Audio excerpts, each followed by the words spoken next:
সমাজ এখন কিভাবে চলে একটু বুঝেন, বললে বুঝবেন। মানে বেটা ফলা হইলো তিনটা, বলেন কয়টা? দু গাছ যদি ভালো হয়, ওক গাছ যদি একটু বেতাল হয়, এই অজ্ঞান নামে বেটার পুরা মাসের দোকান বাকি চলেনি।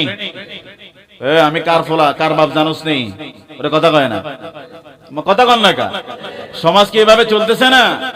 মানে ফোলা একটার গরম দিয়ে কোস্তা বাজারে খাতা 3 বছর বাকি, টাকার কথা কইলে তোর ব্যবসায় যেতে নাই। আছে না, আছে না? মাছ কিনা নিয়েছে 3 মণ, টিয়ার কথা কইলে বেটা তুই লাভের ডিম আমারে খাবাইছ, অসুবিধা কি? ওর কথা কয় না। আর সাদার কথা তো আর এই দেশে বইলে লাভ নেই, সাদা তো হর হামেশা আছে না নাই? সেদিন দেখলাম এক চাঁদা বাজারে ট্রলি ট্রাক, মানে সাদা তো দেওয়া দূরে দেখ পুরো ডলিয়া লাইছে। আমি বলতেছি যে বাংলাদেশের 64 জেলায় 64টা ট্রাক ড্রাইভার যদি এরকম করতো, তাহলে এই দেশে সাদা থাকতো না। ওর কথা বলেন না। এই দেশের মধ্যে যে পরিমাণ, যেই দলে আসুক না কেন, আমি কারণ মিন করে বলছি না, এই দেশের মধ্যে চাঁদা টেন্ডারবাজি যেদিন বন্ধ হবে, সেদিন আপনি দেখবেন এখন যেটার দাম 500 টাকা, আগামীকাল সেটার দাম 200 টাকা হবে। শুধু চাঁদার কারণে। কিসের কারণে? চাঁদার কারণে। সকল কিছুর দ্রব্য মূল্যের দাম ঊর্ধ্বগতি একমাত্র চাঁদা নামক কারণে। আপনি মাল কিনছেন দিনাজপুর থেকে, মাল আসবে চাঁদপুরে, অন্তত 20 জায়গায় দেওয়া লাগে। তো 20 জায়গায় বেটা ট্রাক ভাড়া আছে 20,000 টাকা। আমরা যদি 20 জায়গায় যদি আরো 20,000 টাকা যায়, তো বেটা মালের উপরে পড়তেছে না? এটা কাটতেন না, আমার তেন না, আপনার থেকে নেয়। বলেন কার থেকে নেয়?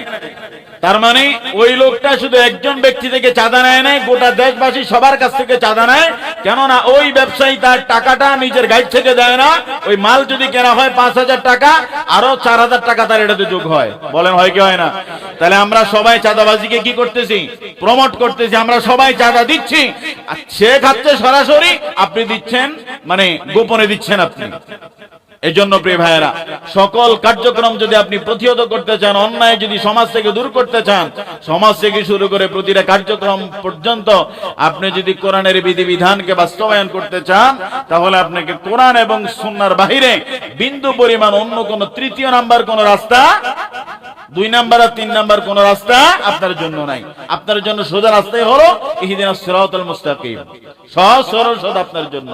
এই সহজ সরল রাস্তার মধ্যে টেন্ডারবাজি নাই, মাদক বিক্রি নাই, অন্যায় নাই, জুলুম নাই, পাপের কাজ নাই, কোন ধরনের অন্যায় কার্যক্রমই থাকতে পারে না। ঠিক কিনা বলেন? সহজ সরল পথ মানে সব সোজা, বেকাতেড়া কোনো কথা নাই। কিন্তু আমাদের সমাজের মধ্যে বেকাতেড়া, শরীরের গরম, ফোলার গরম, টাকার গরম, মামলার গরম। ওর কথা কেন আছে না নাই?